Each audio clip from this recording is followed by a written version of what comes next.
Today, I would like to discuss about special uses of words and phrases, a very important grammatical item among the 12 items. And I believe that if you attentively attend the class, I hope it will be one of the most easiest topic for you. আমি এই টপিকটাকে আসলে দুভাগে ভাগ করব। আমি প্রথম পার্টে আজকে আলোচনা করব যে প্রশ্ন কিরকম ভাবে আসতে পারে পরীক্ষাতে এবং কতগুলো গুরুত্বপূর্ণ ফ্রেজ এবং কতগুলো গুরুত্বপূর্ণ শব্দ নিয়ে আমরা আসলে একটু জানার চেষ্টা করবো, সেগুলোর মিনিং এবং সেগুলোর স্ট্রাকচার আমরা জানার চেষ্টা করব।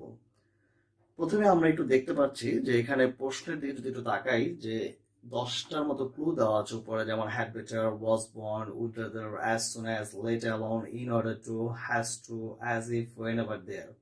তো এরকম 10টা ক্লু আমার দেওয়া থাকবে এবং নিচে আমরা দেখতে পাচ্ছি যে 10টি লাইন আসলে দেওয়া আছে, 10টি বাক্য দেওয়া আছে। তো এই 10টি বাক্যের ভিতরে এই 10টি ক্লু আসলে ঘুরে ফিরে বসবে। তো আমাদের এখানে 5-5 পেতে গেলে, মানে ভালো নাম্বার পাইতে গেলে আমাকে অবশ্যই যে কাজটা করতে হবে, এই 10টি ফ্রেজেস বা যে শব্দ যেগুলো আছে এগুলোর মিনিং এবং স্ট্রাকচার আমাকে খুব ভালো করে জানতে হবে। তাহলে আসো আজকে আমরা কতগুলো ফ্রেজ বা কতগুলো শব্দের মিনিং এবং এগুলোর স্ট্রাকচার আমরা জানার চেষ্টা করি। প্রথমে আমরা দেখতে পাচ্ছি যে স্ক্রিনে অ্যাজ ইফ বা অ্যাজ দো আমরা দেখতে পাচ্ছি। তো আমরা সবাই আসলে অ্যাজ ইফ বা অ্যাজ দোর সাথে হয়তো পরিচিত, কারণ আমরা খুব ছোটবেলা থেকে রাইট ফর্ম ভার্বস এবং কম্প্লিটিং সেন্টেন্স পড়ে আসছি। আসলে অ্যাজ ইফ বা অ্যাজ দো শব্দের অর্থটা হচ্ছে এমন ভাবে যেন। দেখো ব্র্যাকেটে লেখা আছে যে ইন্ডিকেটস আনরিয়েল থিঙ্কিং, মানে অবাস্তব কোনো ধারণা প্রকাশের ক্ষেত্রেই অ্যাজ ইফ বা অ্যাজ দো বসে থাকে। যেমন বাংলায় আমরা অনেক সময় বলে থাকি না যে সে এমন ভাবে ব্যবহার করে যেন সে একটা পাগল। আবার আমরা এটাও বলি অনেক সময় সে এমন ভাবে কথা বলছে যেন সে সব জানে।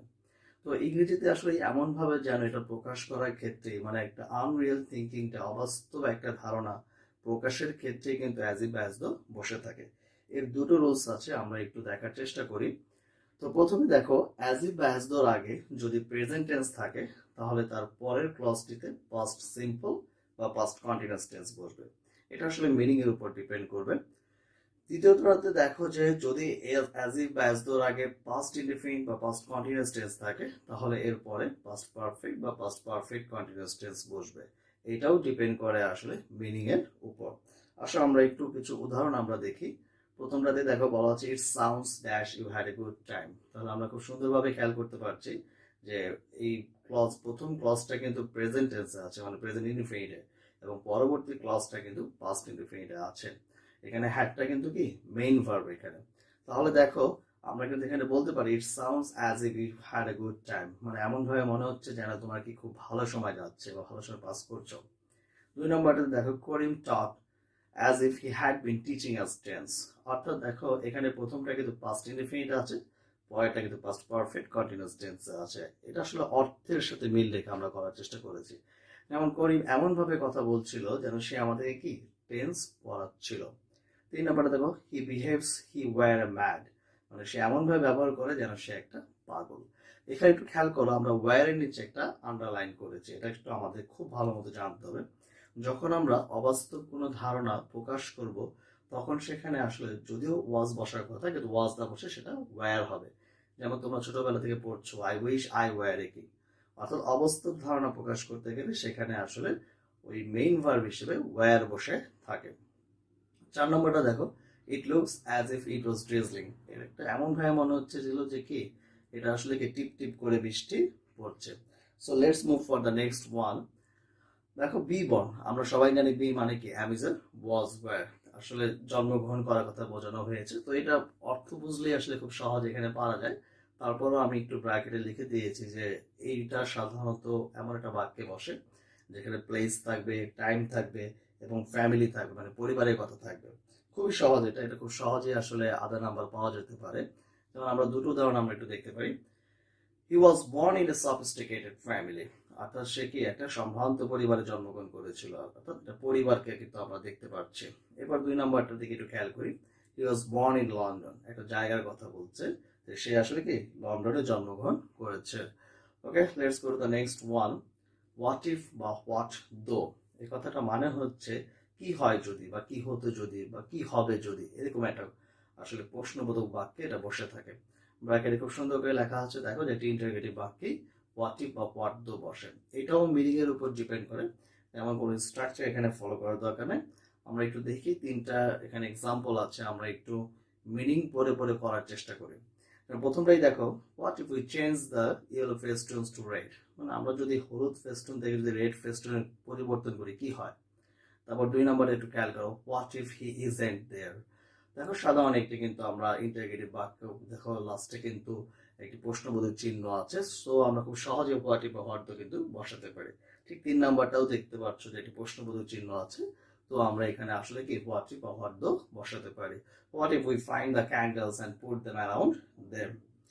So let's move for the next one. আমাদের নেক্সট হচ্ছে হোয়াটস ইট লাইক বা what is like.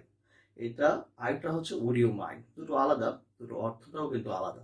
What's it like বা হোয়াট ইজ লাইক এটা অর্থটা হচ্ছে কেমন লাগে, আর উড ইউ মাইন্ড এটার অর্থটা হচ্ছে মন্দ হতো না বা রাগ করবে কি, এরকম কিছু বোঝাতে উড ইউ মাইন্ড বসে।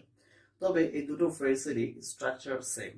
দেখো ব্র্যাকেটে লেখা আছে placed in an interrogative sentence but after this verb plus ING must be placed. অর্থাৎ এটা একটি ইন্টারোগেটিভ বাক্যে বসবে ঠিক আগেরটার মতোই, কিন্তু ডিফারেন্সটা হচ্ছে এরপরে অবশ্যই ভার্ব প্লাস আইএনজি বসাতে হবে।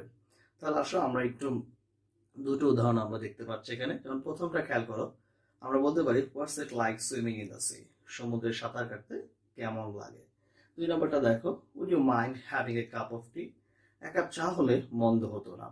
তো তোমাদের জ্ঞাতার্থে একটু জানাচ্ছি যে পরীক্ষা সাধারণত দুটো থেকে একটি আসে, আর যদি দুটোই এসে পড়ে সেক্ষেত্রে আমরা যে কাজটা করব, আমরা একটু মিনিং এর উপরে জোর দেওয়ার চেষ্টা করব, মিনিংটা বোঝার চেষ্টা করব।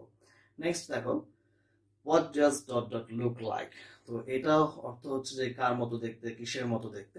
এটাও একটি ইন্টারোগেটিভ বাক্যে বসবে, তবে এখানে অবশ্যই দুটো গ্যাপ থাকবে। তাহলে আমরা একটু উদাহরণ খেয়াল করি। প্রথমটা দেখো, what does the national flower of Bangladesh look like, অর্থাৎ বাংলাদেশের যে জাতীয় ফুল আছে এটা দেখতে কার মতো। 2 নম্বর দেখো, what does an Albatross look like, একটা অ্যালবাট্রস দেখতে কিসের মতো। অ্যালবাট্রস একটা পাখির নাম আসলে। তো এখন আমরা যদি একটু তিনটা রিভাইজ করি, মানে তিনটা অংশ আমরা দেখলাম, মানে আমরা প্রথমে দেখলাম হোয়াট ইফ বা হোয়াট দো, এরপর দেখলাম হোয়াটস ইট লাইক এবং উড ইউ মাইন্ড, এবং তারপরে যেটা দেখলাম what does dot dot look like. তো আমাদের পরীক্ষায় এই চারটা থেকে সাধারণত তিনটা বা দুটো কিন্তু পরীক্ষায় আসে, বোর্ড কোশ্চেনগুলো ঘাটলেই তোমরা দেখতে পারবা।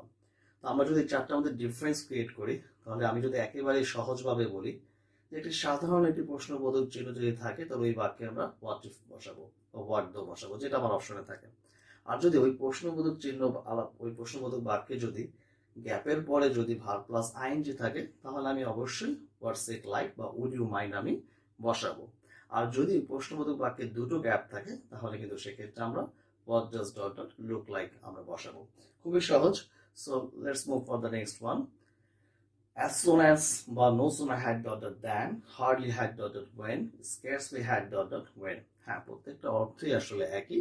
এখানে মোট 4টা এক্সপ্রেশন আমি ইউজ করেছি। তো এটা অর্থটা হচ্ছে কোনো কিছু করতে না করতেই বা কোনো কিছু হতে না হতেই এমনটা বোঝালে আসলে এই 4টা এক্সপ্রেশন বসে। তবে অ্যাজ সুন অ্যাজ এর সাথে বাকি 3টে এক্সপ্রেশন একটা ডিফারেন্স আছে। সেটা হচ্ছে বাকি 3টে এক্সপ্রেশন যখনই বসবে দুটো ক্লজের সাথে, তখন অবশ্যই মাঝখানে দেন বা ওয়েন এগুলো কিন্তু বসবে। আর অ্যাজ সুন অ্যাজ দুটো ক্লজের আগেও বসতে পারে, মাঝখানেও বসতে পারে। দেখো ব্র্যাকেটে লেখা আছে এই এক্সপ্রেশনগুলো যখন বসবে, এই ফ্রেজগুলো যখন বসবে, তখন অবশ্যই কি দুটো ক্লজ থাকতে হবে। আমরা একটু দেখো উদাহরণগুলো আমরা খেয়াল করি, তাহলেই হবে। প্রথম যে এক্সাম্পল আছে একটু ভালো করে দেখো, হি went there he saw them. এখানে একটু খেয়াল করো, এখানে কিন্তু প্রথমে গ্যাপ আছে, অবশ্যই দুটো ক্লজের আগে গ্যাপ আছে। এখানে কিন্তু মাঝখানে কিন্তু দেনও নেই, ওয়েনও নেই, কোনো কিছু কিন্তু নেই। সো সেক্ষেত্রে কিন্তু আমরা কি অ্যাজ সুন এজ এখানে বসাতে পারি। As soon as he went there he saw them. 2 নম্বরটা দেখো, dash had the bird seen the hunter when it flew away. তো হ্যাড কিন্তু দেওয়া আছে এখানে, এবং মাঝখানে কিন্তু ওয়েন দেওয়া আছে। যেহেতু ওয়েন দেওয়া আছে, অপশন থেকে আমরা কি করব, স্কেয়ারসলি অথবা হার্ডলি। যেহেতু হ্যাড দেওয়া আছে সেহেতু আমাদের স্কেয়ারসলি হ্যাড বা হার্ডলি হ্যাড বসানোর কোনো প্রয়োজন নেই। 3 নম্বরটা দেখো, no sooner had the rain started than we left the ground। অর্থাৎ বৃষ্টি শুরু হতে না হতেই আমরা কি করলাম, গ্রাউন্ডটা ত্যাগ করলাম। অর্থাৎ এগুলো আমরা কি করব, আমরা একটি স্ট্রাকচারের দিকে খেয়াল করব এবং মিনিং এর দিকে অবশ্যই খেয়াল করব। পরেরটা দেখি আমরা, as long as বা so long as, আর একটা হচ্ছে whenever, দুটো আছে। এটা অর্থটার উপরে আসলে বেশি জোর দিতে হবে। as long as বা so long as, এটা অর্থটা হচ্ছে যতক্ষণ পর্যন্ত না। আর whenever যখনই। তো এখানে অবশ্যই দুটো ক্লজ থাকবে, অনেকটা as soon as এর মতো স্ট্রাকচার খেয়াল করে দেখো যে অবশ্যই দুটো ক্লজ থাকবে। এখানেও আমার মিনিং এর উপর জোর দিতে হবে। সাধারণত as soon as long as, whenever এই তিনটা থেকে যে কোনো একটা আসলে পরীক্ষাতে আসে।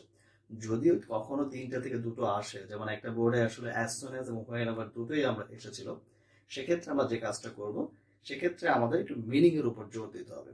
তাহলে আমি একটু মিনিংটা আরেকটু ভেঙে তোমাদেরকে বলি। তুমি যখন as soon as কথাটা যখন তোমার ক্ষেত্রে আসবে, এটা বলতে বোঝায় অন দ্য টো, মানে একেবারে সাথে সাথে কাজ করা বোঝায়। মানে মনে করো যে চোরটা পুলিশকে দেখার সাথে সাথে কি করলো, দৌড় দিল। এটা হচ্ছে as soon as, মানে on the toe. On the toe মানে একেবারে মনে করো যে পায়ের পাতার উপরে দাঁড়িয়ে আছে, এমন একটা অবস্থা। আর whenever মানে কি যখনই, অর্থাৎ একটু সময় হয়তো তুমি পাবা। তো এই দুটো ডিফারেন্স একটু বুঝতে হবে। আর as long as তো বললামই যে যতক্ষণ পর্যন্ত না। তাহলে একটু আমরা উদাহরণটা দিকে খেয়াল করি। I will wait here dash you finish your work.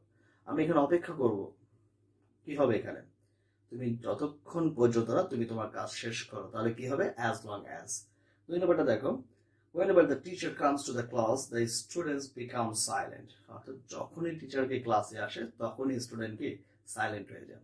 অর্থাৎ এই যে দুই নম্বর এক্সাম্পলটা দেখলাম, এখানে কিন্তু আমি as soon as ও বসাতে পারতাম যদি আমার অপশনে থাকে। যদি আমার এমন হয় যে অপশনে দুটোই আছে, as soon as আছে, whenever আছে, তাহলে তো যে কোনো দুটো লাইনে বলবে। তখন আমি দুটো লাইনের মধ্যে আমি চেষ্টা করবো যে কোনটার মধ্যে হারি বোঝাচ্ছে, মানে তাড়াতাড়ি বোঝাচ্ছে। যেটার মধ্যে তাড়াতাড়ি বোঝাবে সেখানে বসবে as soon as. So let's move for the next one. It is time or it is high time.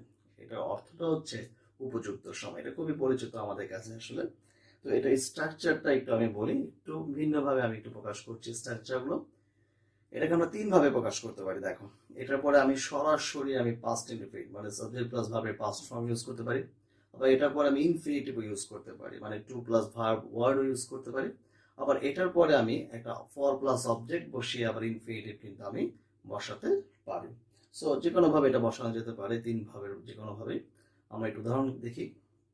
It is time for us to leave the place, মানে এটাই উপযুক্ত সময় জায়গাটা ত্যাগ করা। It is high time or it is time we changed our bad habit, মানে আমাদের বদ অভ্যাসগুলো পরিবর্তন করার এটাই কি উপযুক্ত সময়।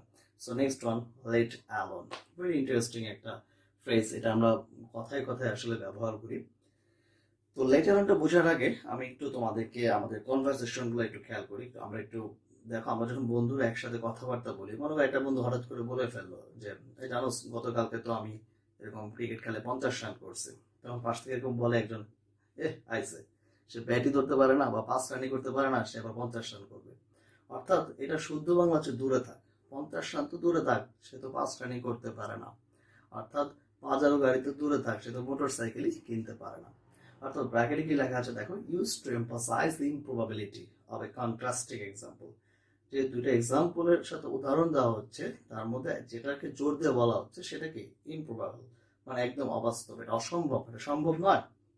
তো এটা পারতে গেলে তোমরা যেটা খেয়াল করবা, এটা হচ্ছে এমন দুটো বিষয়ের মাঝখানে বসে যে পরিমাপ যদি করো একটা কম পাবা, পরেরটা কি বেশি পাবা। যেমন তার মানে তুমি সহজে বলতে পারো আগে কম পরে বেশি। অর্থাৎ এই লেটার অন বলতে বোঝাচ্ছে যে পরে যে কাজটা সেটা কি অসম্ভব। যেমন আমরা একটু উদাহরণ দেখি, he can't afford to buy a pen let alone 3 pens.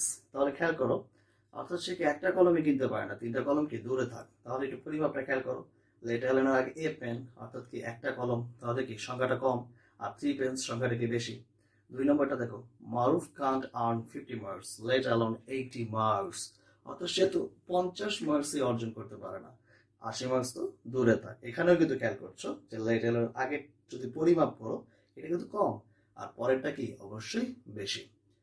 তিন নম্বরটা দেখো, he doesn't know my name let alone my address. অর্থাৎ সে তো আমার নামই জানে না, অ্যাড্রেস তো দূরে থাক। অবশ্যই আমার নাম কি এটা ছোট্ট একটা বিষয়, তাই না, শুধু নাম, আর অ্যাড্রেসটা কি আমার বাসাটা কোথায়, কোন গল্লিতে অবস্থিত। তাহলে আমরা যদি একটু সহজভাবে খেয়াল করি যে আগে যেটা বলা হবে সেটা কি একটা পরিমাপটা কম থাকবে, পরেরটা কি একটু বেশি থাকবে। অর্থাৎ সহজ বাংলা হচ্ছে দূরে থাক। Next one, least.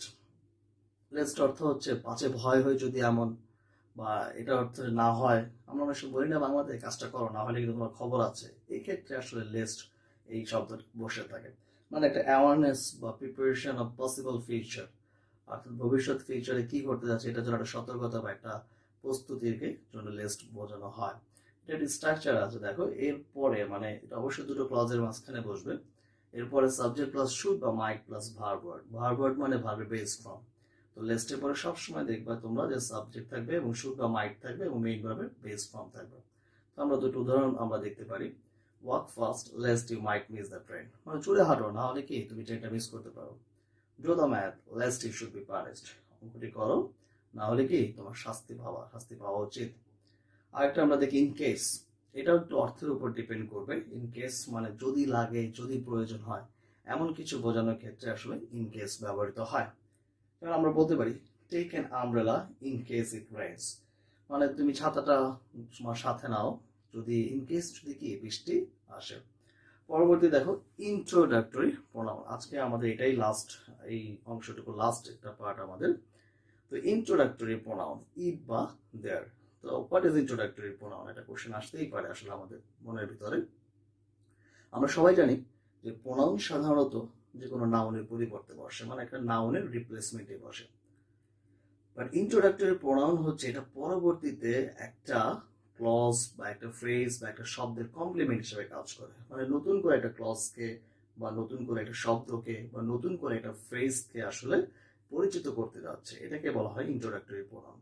তো পরীক্ষায় ইট বা দেয়ার দুটোই থাকে, আবার একটাও থাকতে পারে। তো একটা থাকলে আসলে তেমন কোনো সমস্যা হয় না, কারণ এই দুটোই আমরা জানি যে সাবজেক্ট হিসেবে বসে।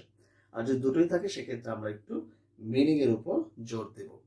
যেমন প্রথমটাই দেখো it appears that the man is reliable, মানে এটা প্রতীয়মান হয় যে মানুষটাকে নির্ভরযোগ্য। 2 নম্বর এক্সাম্পল দেখো there is a pond in front of my college, মানে আমার কলেজের সামনে কি একটা পুকুর আছে। একটু তোমাদের জানানোর জন্য বলি, এটা দেয়ারের পরে ইজ বসে না আর বসে, এটা কিন্তু ডিপেন্ড করে ঠিক তারপরে যে নাউনটা থাকে তার উপরে। যদি ইজ এর পরে দেখো এই যে দেয়ার ইজ এ পন্ড, এই পন্ড কি একটা সিঙ্গুলার নাউন, এই জন্য কিন্তু ইজ বসলো। যদি এখানে প্লুরাল নাউন থাকতো তাহলে কিন্তু ইজ বসতো না, সেখানে কি সেক্ষেত্রে আর বসতো। 3 নম্বরটা দেখো it is pleasure to meet you. 4 নম্বরটা দেখো there is no hope for us. অর্থাৎ মিনিং বুঝে যদি আমরা করার চেষ্টা করি তাহলে কিন্তু এটা আমাদের জন্য সহজ হয়ে যায়। ওকে, অল অফ